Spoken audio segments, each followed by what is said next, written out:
Indian economic updates. India is set to achieve a historic milestone with the launch of its first hydrogen-powered train, scheduled to begin operations on the Jinsonipat route in Haryana by 31st March 2025. This initiative aligns with India's goal of sustainable transport by reducing carbon emissions and promoting clean energy.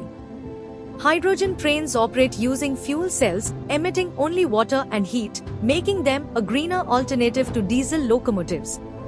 The train will have a 1200 HP engine, the world's most powerful hydrogen engine, reach speeds of 110 km/h and accommodate 2638 passengers. Hydrogen-powered trains offer multiple benefits, including zero emissions, energy efficiency, long-term cost savings, and reduced noise pollution. This project is part of India's broader Hydrogen for Railways initiative, aiming for net zero emissions by 2030. With this launch, India joins nations like Germany, China, and the UK in adopting hydrogen rail technology, marking a significant step toward eco-friendly transportation and a cleaner future. The government plans targeted interventions to boost technology adoption in the MSME sector and restructure the Development Commission to make it more effective and globally competitive. Niti Aayog will conduct a study to identify key challenges and suggest reforms focused on monitoring and evaluation. MSMEs contribute 41% of India's gross value added in the manufacturing sector, with significant potential to integrate into global value chains. The plan includes infrastructural reforms and a technology-sharing ecosystem involving government and private stakeholders, inspired by global best practices.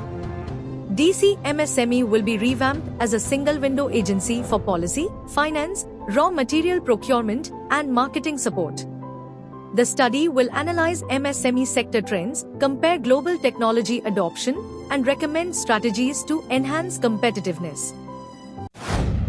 The proposed Grameen Credit Score will help banks extend more loans to rural women, known for prompt repayments, and support the growth of self-help groups, SHGs.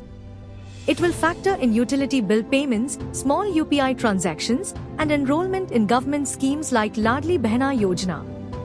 Women-led SHGs have delinquency rates below 1%, yet their creditworthiness was previously unrecognized. The new system aims to boost lending by incorporating digital transactions and subsidy receipts. Banks will develop loan products enabling larger loans for business expansion, aligning with schemes like Deen Dayal Antyodaya Yojana. The Indian Banks Association and public sector banks will collaborate with the government to standardize this framework for rural credit access. The US, EU, UK, and Australia, alongside 4 other nations, expressed apprehensions regarding India's input subsidies for power, irrigation, and fertilizers, reaching $48 billion in 2022 to 2023.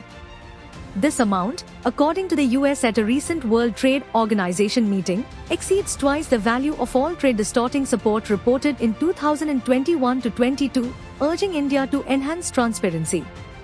Input subsidies for low-income or resource-poor producers totaled $32 billion in 2021 to 22, with data from the 2015 to 16 agriculture census indicating that 99.43% of farm holdings in India belong to such farmers.